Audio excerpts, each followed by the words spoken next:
Coren, raziskave, ali bi morala farmacevtska družba dati kakšen popust, da ne rečem donirati? Ja. To je zdaj stvar poslovnega modela teh podjetij. Moramo vedeti, da te tehnologije zdravljenja so najbolj napredne, oziroma so, bom rekel, še v razvoju.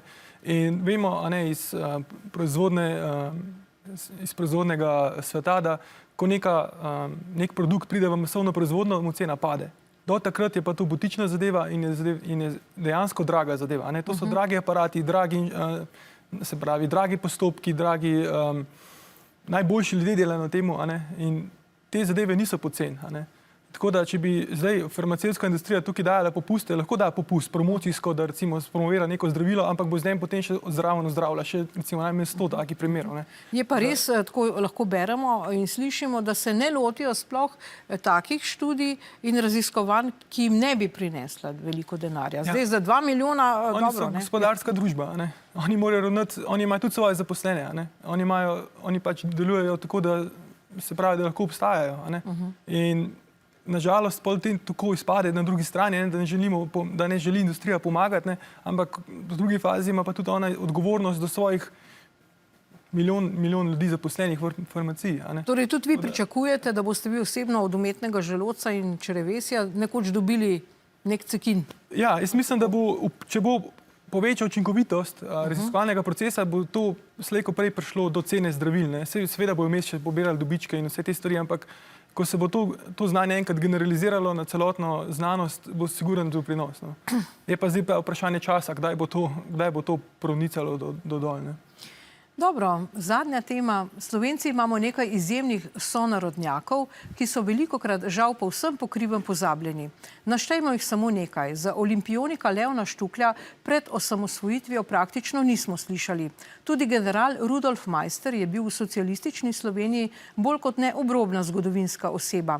Da naše neverjetne intelektualke in svetovne popotnice Alme Karlin ali pa naše kraljice in cesarice Barbare Celjske sploh ne omenjam. Ta teden so po obsežni razstavi Leon 120, posvečeni 120. obletnici rojstva Leona Štuklja, njegovi potomci poklonili Dolenjskemu muzeju v Novem mestu bogato zapuščino osebnih predmetov našega olimpionika, saj je bil vendar Novomeščan. Ob državnem prazniku, dnevu Rudolfa Maistra, ki ga praznujemo 23. novembra, pa smo se generalu poklonili z državno proslavo. Na ta dan leta 1918 je Rudolf Maister svojo vojsko razorožil nemško varnostno stražo in jo razpustil. S tem dogodkom pa je k Sloveniji priključil večji del slovenskega narodnostnega in govornega območja Štajerske in Koroške.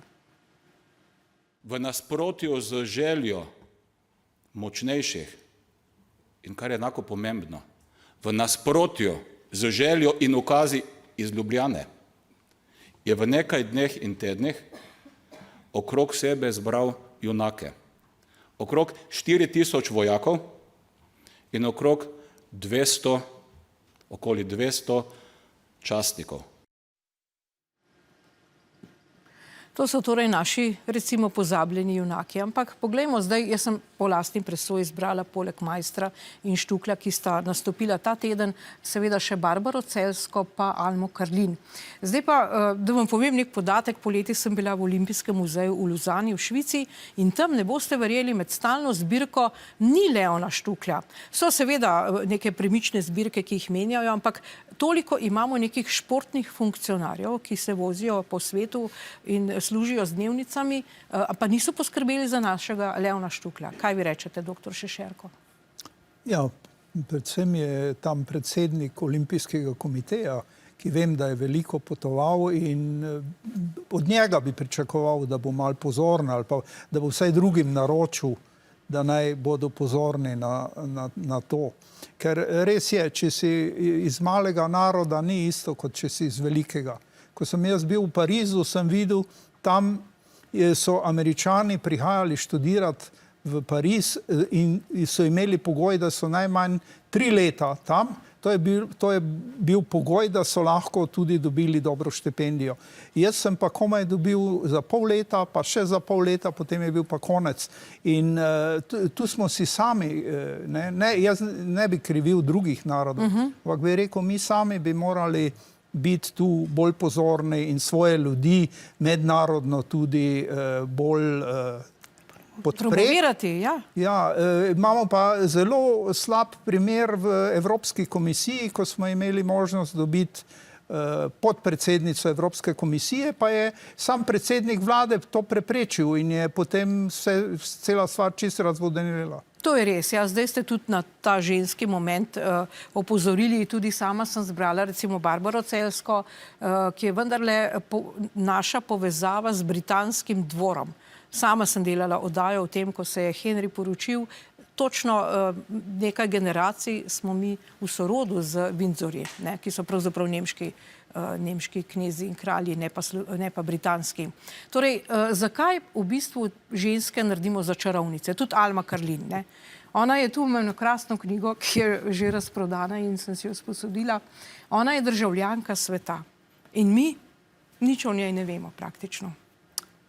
Ja, tukaj bi jaz tudi deloma krivdo nam ženskam pripisala, ali pa v osnovi to, kar smo se pogovarjali, pač izpostavljeno Slovencev v tujini, pač na nas je, da to izpostavimo. To je to, kar sem prej govorila, dosti hodim po svetu, hodim zakaj? Zato, da prezentiram tudi ne nazadnje državo in da postavim na svet, torej v moji branži, v detektivski branži, na svetovni zemljevid in se ve za nas, v naši branži se za nas ve, zato ker jaz delam na tem, ne bom rekla, da samo jaz, tudi nekateri drugi, ampak intenzivno se ukvarjam s tem, torej treba tudi to poudariti. Dobro, govorimo zdaj o neki zgodovini, ženske smo močne in pač na nek način se nas je zateralo tudi zaradi tega strahu, torej kakšno moč imamo, kakšen vpliv imamo in je bilo najlažje torej označiti žensko za čarovnico, tako kot recimo Ana Celjska, z njo so označili, da je bila prešušnica in tako naprej. Vprašanje, kaj je bilo res, vse nekako te raziskave govorijo o tem, da to ni bilo res in da so bile to čiste izmišljotine, da se jo diskreditira. No pa glejte, zdaj ste omenili Ano Celjsko, ko sem bila na Baltiku, recimo v Litvi, v muzeju imajo grb celjskih knezov. Kje ga imamo mi? Mislim, mi smo res nekaj posebnega. Doktor Josip Gruden je 1910 napisal Spoznavaj samega sebe. In ta pregovor velja torej ne samo za posameznika, ampak tudi za narod. Torej vsak narod mora spoznati samega sebe. In zgodovina je učiteljica življenja. Torej premalo smo Slovenci zavedni tega, kakšno bogato zgodovino imamo in kako pomembne ljudi imamo. Tako v zgodovini, kot tudi sedaj. In to bi bilo treba poudarjati, o tem govoriti v medijih, ne samo o negativnih stvareh, ampak ja, doktor Berce, problem je recimo tudi, saj imamo Nobelovega nagrajenca za kemijo, gospoda Preglab, ampak je živel v času Avstro-Ogrske, pa potem že ni naš, pa si ga Avstrijci lastijo. Problem je tudi v tem, da smo živeli v toliko državah. Zanimivo, recimo Alma Karlin je napisala Moji izgubljeni topoli in so to spomini na drugo svetovno vojno. Torej, gospa je preživela, ima spomine, ampak mi o njej ne vemo nič. Koliko je tu politika tista, ki je rekla, Rudolf Meister, ne, pustimo, to je bilo nemško, to je bilo, mislim, kaj je tukaj, kaj je ta dejavnik? Veste, kaj pravijo Kitajci? Kitajci pravijo, da drevo, ki mu porežeš korenine, umre. Narod brez zgodovine pa ni narod. Zdaj, kje jaz problem vidim, pa se ne bi čisto strinjal v politiki, bolj bi rekel, da je problem zgodovine v tem, da jo pišejo zmagovalci. Kaj to pomeni? To pomeni, da jo malo prekrojijo po svoje, malo razložijo po svoje in v tej luči pol dejansko tisti, ki so poraženi, nimajo pravice nič povedati. In tako se brišejo dejstva, brišejo se podatki, brišejo se imena. Vsak sistem po svoje oblikuje. Ampak saj mi smo zdaj tu ljudstvo, ki vlada v Sloveniji, ali nismo. Recimo, grad Žovnek, odkudar izvirajo celjski, takrat še grofi, pa potem so postali knezi. Kdo sploh ve, kje je grad Žovnek?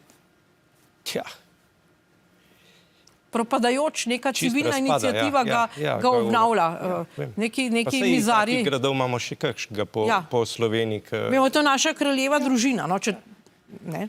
Ja, pa gledajte, jaz moram reči, da smo bili Slovenci, vsaj to, ko sem jaz malo zgodovino gledal, edini narod v Evropi, ko je v času prebujanja narodov, ne, ko je v času protestantizma izgnal svojo buržoazijo in svoje intelektualce. In smo takoj uvozili Italijane, ne? Seveda. In mi smo bili zelo hlapčevski, ne, da smo to naredili. Lastne ljudi, ki so bili pomembni, ki bi bili za razvoj naroda potrebni, smo izgnali. In ki so slovenski jezik dali v knjigo, ne? Dobro, gospod Coren, za konec povejte, kdo pa je vas najbolj fasciniral? A je še kdo, kakšen junak, ki bi ga vi uvrstili? Jaz sem recimo tukaj, ne, bolj v svetu znanosti, ne. V svetu znanosti je mogoče malo lažje, ne, ker če si dovolj pomemben, dobiš svojo fizikalno-mersko enoto. Recimo, ne. In te ne Ali pa bodo- ime za zvezdo, ne? Ali pa ime za zvezdo, Ja. ali pa recimo, ne vem, lahko si kupiš nagrado, ne, Nobelova nagrada in tako naprej. Tako da imamo tudi enega recimo velikega Slovenca, ne, Štefan, ne, Inštitut Jožef Štefan, ne, Štefan Bolconova konstanta. To ni malo, ne, to je izredno priznanje, ne, svetovno priznanje za recimo našega Slovenca. Bi pa rekel tako, no, da mogoče, Vidno. ja, pa vidimo. Ampak si ga tudi lastijo Avstrijci, ne? Tako kot Jožefa To je Resla. pač posledica zgodovine, ne, in zgodovinskih dejstev, ne, ki so se pač takrat odvijale. Bi pa jaz mogoče rekel to, ne, da mi obujamo te stare heroje, oziroma tako, ne, mogoče v nekem takem času, ko nimamo svojih trenutnih lastnih, ali pa ko recimo narod začuti neko potrebo, da bi mogoče najdel nek navdih v preteklosti, ne, pa potem mogoče iz bolj objektivnega vidika se preko analiz, podatkov in to na novo odkrije neka določena imena, ne, ki so bila prej zaradi subjektivnih razlogov, recimo, tako kot je prej gospod rekel, potlačena oziroma zamočana. Ne. Dobro, doktor Šešerko, zdaj ti ljudje, razen Rudolfa Maistra, pa še tu je bilo veliko spora, ali pa recimo Alma Karlinu v Celju, oni nimajo kakšnih velikih spomenikov, ne? Kako vi gledate na to, ker ste bili pač v tej prvi Demosovi vladi, pa so se umikali spomeniki, pa je zdaj Miklošičev spomenik, pa je tudi v zgodovini smo premikali spomenike, celo Stalina smo imeli na Prešernovi. Torej, kako vi gledate na to? Bi veljalo narediti spomenike, obdržati prejšnje? Tita imamo v Velenju. Jaz mislim, da je treba obdržati prejšnje in narediti nove. In recimo so še veliki ljudje, recimo Peter Kupljenik je bil zadnji duhovnik protestantski v Ljubljani in je bil sežgan na istem mestu kot Giordano Bruno in nima ne tam, niti ploščice, niti v Ljubljani je nima. In prvič slišimo za njega. Točno. Ko pa greste na italijansko stran, so pa ponosni, ker niso imeli svojih pomembnih protestantskih intelektualcev, so pa na Kupljenika ponosni Italijani. Ja. Glejte, hvala vam za nocoj. Žal smo pri koncu. Tema je pereča, pa mogoče še kdaj debatiramo. To je bila naša zadnja novembrska oddaja Moje mnenje.